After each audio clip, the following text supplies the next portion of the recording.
Ibrahim Khalil,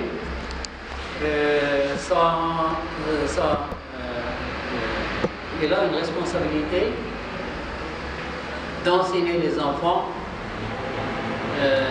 qui sont morts avant d'enseigner les enfants le Coran.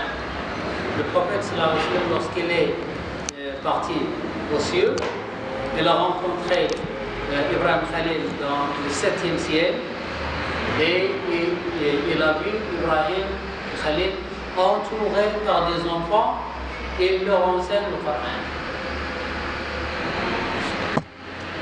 Donc ce qui veut dire qu'avant la naissance, la plume n'écrit rien parce qu'il y a un hadith qui dit Wayu Umaru bi arba'i kalimat bi kadbi rizqihi wa ajalihi. Donc c'est avant la naissance. Donc on va voir.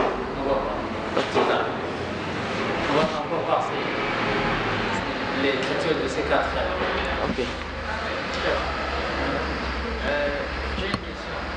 Si un enfant il est musulman, il n'a pas encore atteint l'âge de la puberté, et si par exemple Nasha l'islam, il va à la mosquée, il fait des bonnes choses, comment est-ce qu'on va écrire Hassanat pour lui et s'il meurt avant, comment est-ce que c'est la prière qu'il faisait à la mosquée, le bien qu'il faisait, il va trouver ça ou on va donner à ses parents?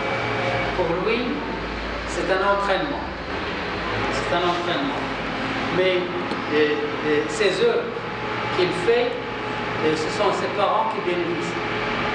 Ses parents qui l'envoient à masjid, ils bénéficient du travail de leur enfant qui est tout petit. Et pour lui, c'est un entraînement pour le grand âge. Regardez le deuxième paragraphe. Ubay ibn Ka'b a expliqué, il les a réunis tous avant de créer les cieux.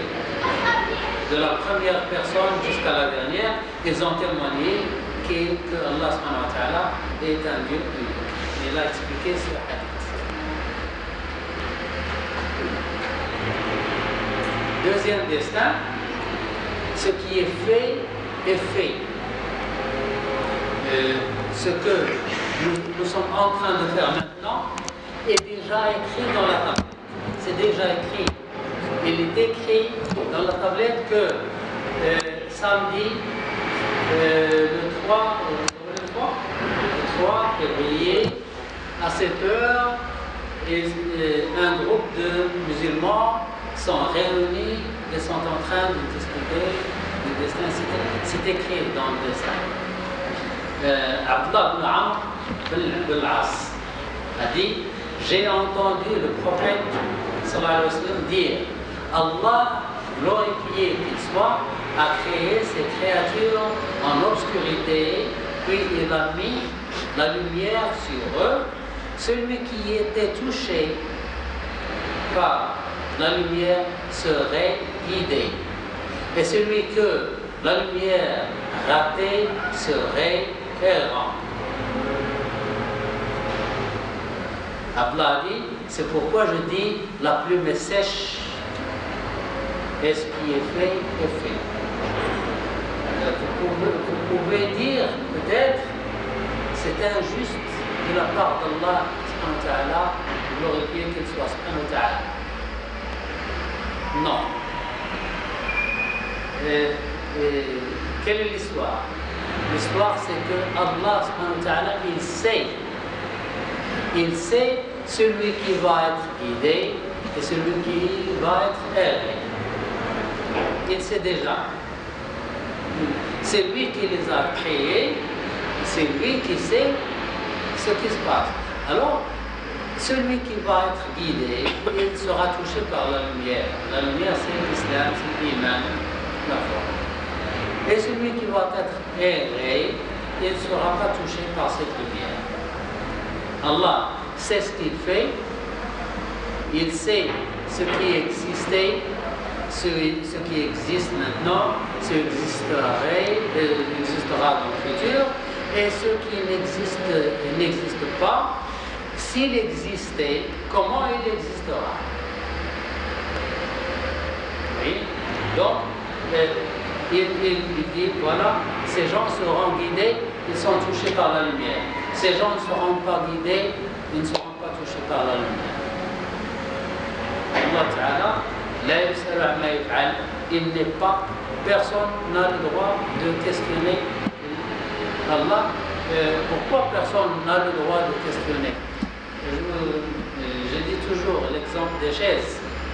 Un menuisier construit 10 chaises. Je suis un menuisier, je construis 10 chaises. C'est moi qui les construis. Et je dis, cette chaise, je l'utilise pour l'attacher. Cette chaise, je l'utilise pour l'ordinateur. Cette chaise, je l'utilise pour la personne bien aimée. Et cette chose, je pose la poubelle sur cette chose. Et cette chaise, je la mets pour le cirage de mon soulier. Alors, qui va me dire qu'est-ce que tu fais? Qui a le droit de dire qu'est-ce que je fais? Est-ce que je peux faire ceci ou non? Est-ce que quelqu'un a le droit de dire non, n'utilise pas? Non, pas. C'est lui le créateur. Mais lui, il n'est pas injuste, il est juste. Il peut faire n'importe quoi, mais il est juste.